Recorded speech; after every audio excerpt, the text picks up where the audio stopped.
welcome to the DSB Motorsports channel. My name is Raymond. Everybody calls me Ray. And today we got a little next project. We got this little thing going on in the SI. Some of you might know I'm SI boy. My name is Eric. And today's project is going to be involving this little thing right here. So let's get to it. So I went with BC Racing custom coilovers. I'm doing the BR series, which is actually the only one that's being made for Honda. And we went ahead and already put this thing on jacks. And pro tip, always have a backup in case of any emergency. There's been a lot of accidents year round. There's a lot of cases where, you know, unfortunately the car might slam on a person working underneath, and this could possibly be what saves your life. Just a little pro tip, have jack stand. It's not actually holding the car. If I come over here, it's sitting there, not holding the car. It's actually holding it as a stance, but just something to keep in mind, guys. So step one was to remove the tire and the rim. We're going to be replacing the shock and the spring on this one to a coilover setup. We're going to be removing on the SIs. You have an electronic dampening system. We're going to remove this.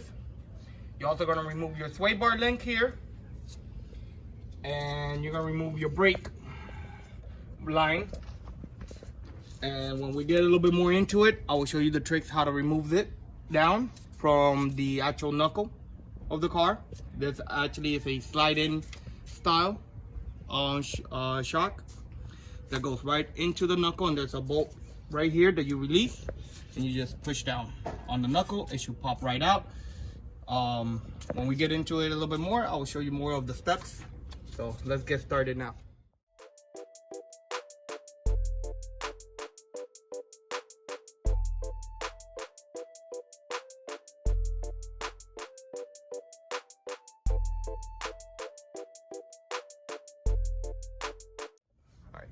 All right, so far what we've done is we have loosened up the 14mm nut for the sway bar right here.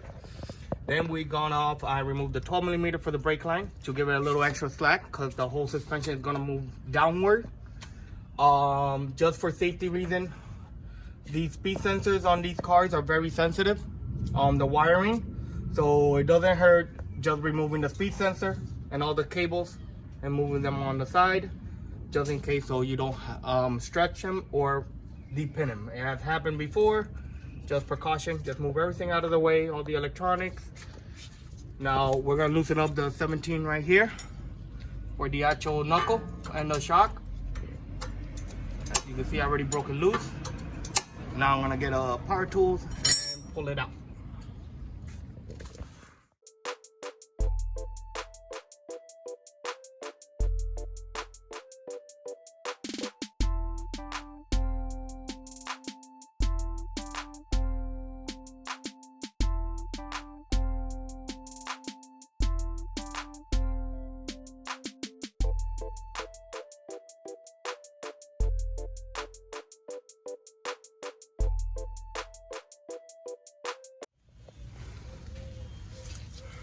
There you go. Okay.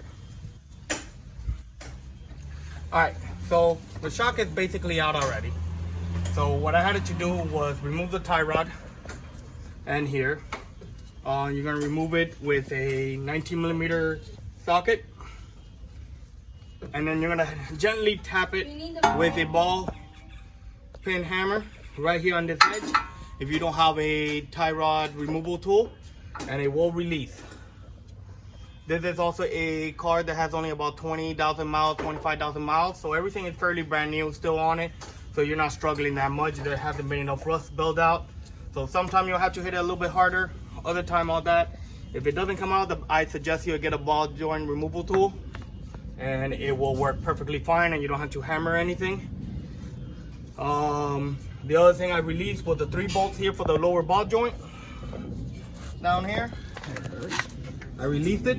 I removed the lower control arm. Now it's sitting on it because I don't want it to be dangling.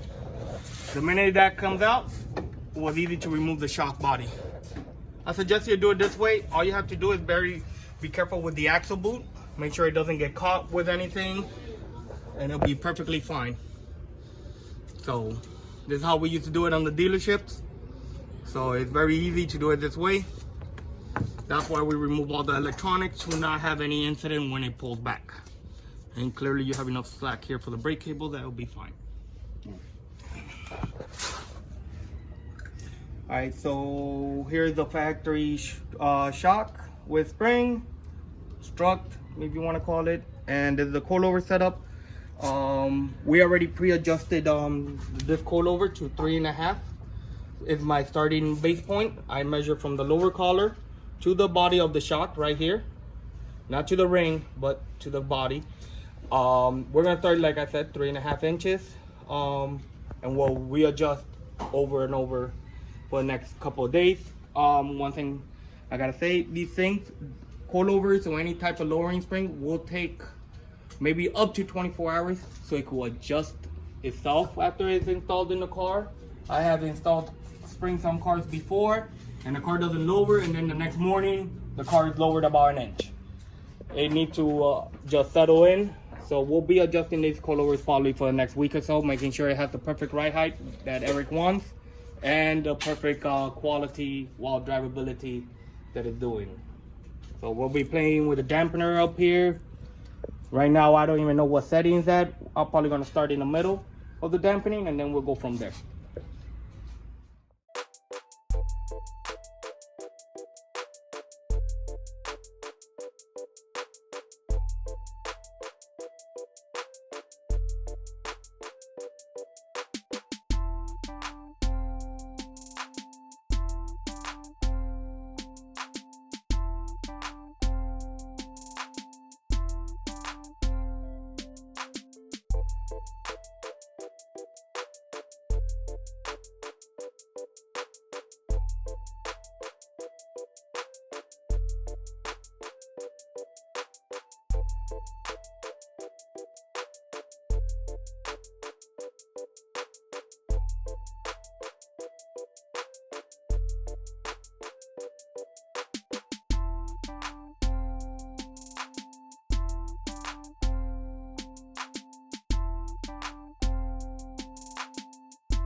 All right, step one, on the rear, we're doing the driver's side.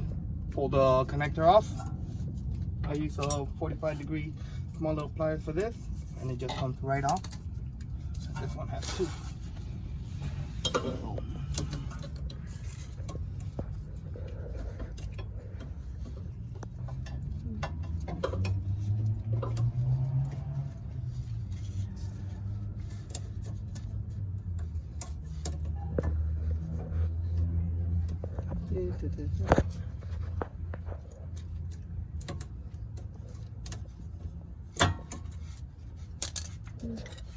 Sometimes a little flathead works also, especially when you're not knowing what you're doing.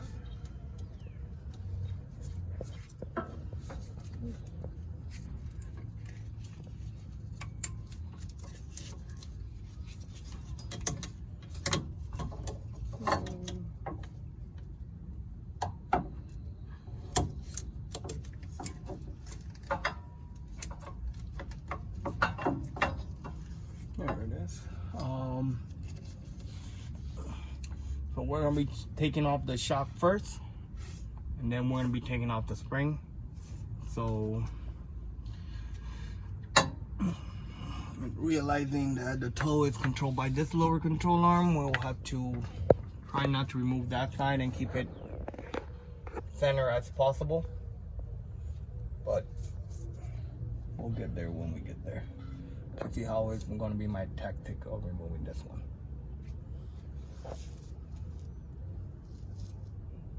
wonder what will be the camera kit for this car. Probably this arm right here. Yeah.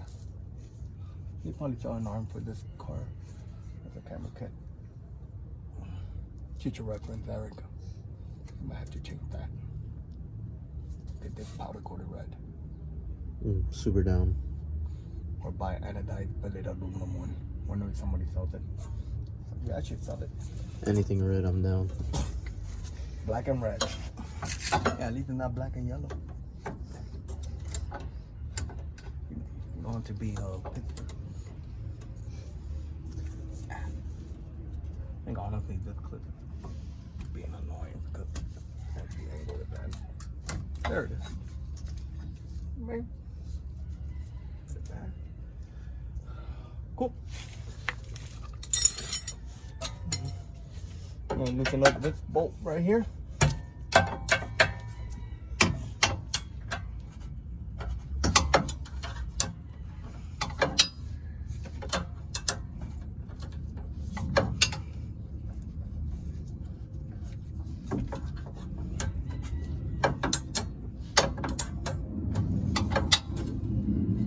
You don't have to remove it completely, you just have to loosen it up.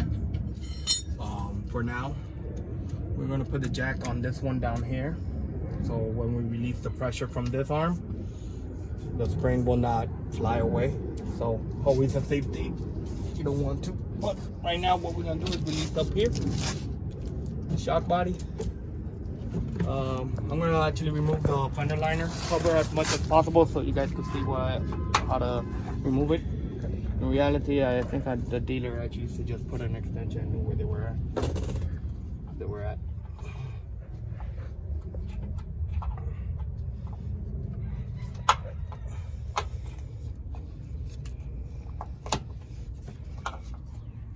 You know that big giant flathead that Ray brought me? That would have been very comfortable right now. But the little one is just patient. Very important. Finesse.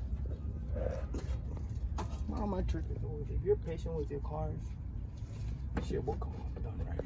You just can't rush it, no matter how fast the other guy does it. You'll get fast once you can do it a whole bunch of times.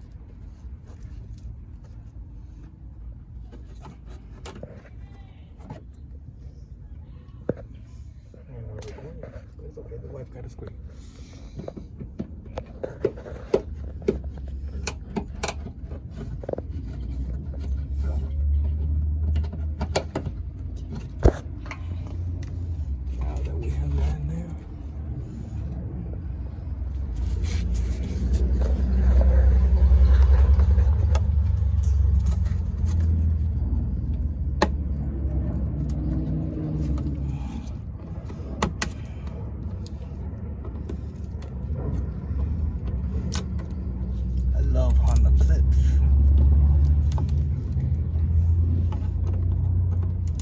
I tell you, I spent 2 years working for Honda, and I never got used to taking off the clips.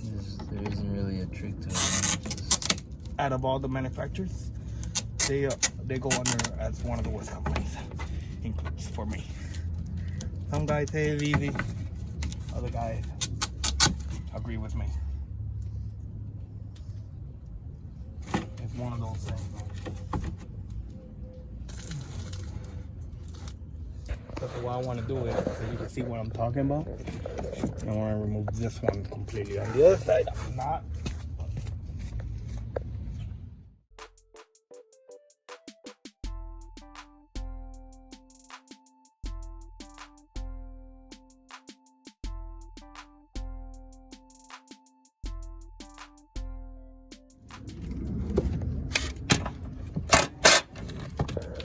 $212.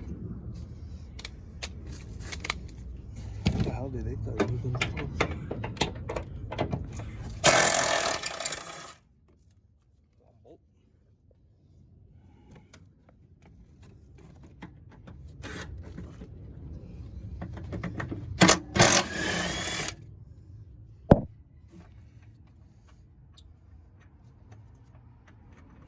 Two bolts.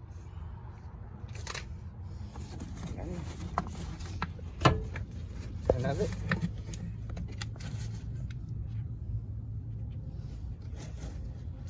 Now, only Honda people does it. You see how I did it? I actually compressed the whole shock. So people say that you need to release the whole lower control arm, all that. In the dealership, we get away with it by just compressing the shock down and a little finesse. Because it doesn't pay that much under warranty, I'll tell you that much. I think it pays like 0.3, bro.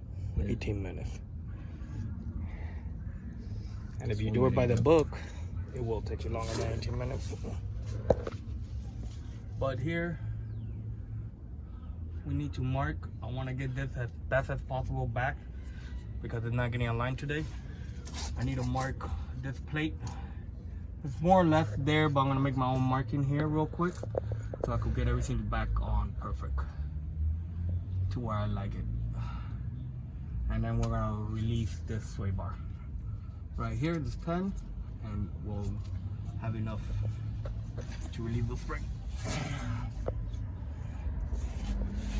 So the first thing is, take this one off. Get it loose. Alright, bring the jack over here. Sure.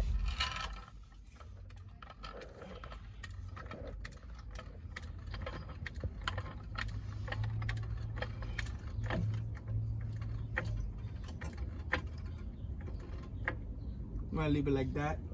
So when I release the bolt and start lowering it, the pressure of the spring will not push the lower control arm down. I have seen accidents also with people on this style.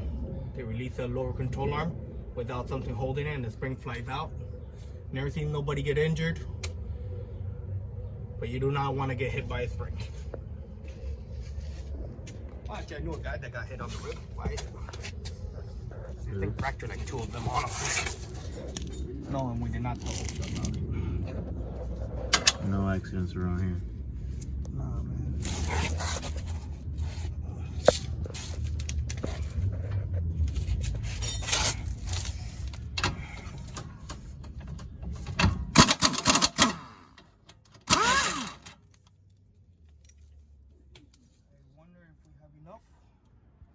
Just by lowering it, or I have to loosen up the other bolt. Hopefully it's enough. Honestly. 1 second, sweetie. Alright, put a pause.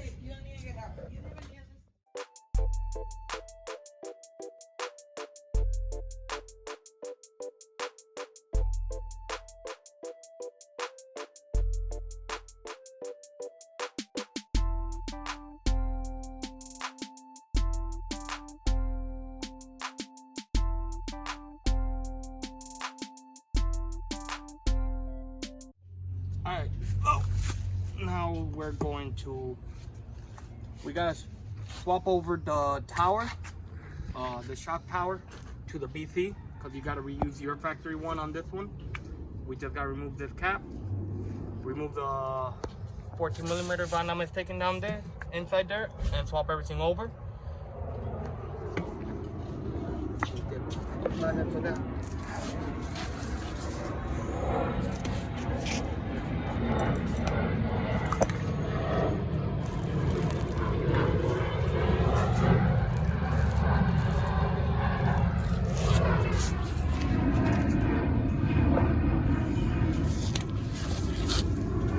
So basically, what I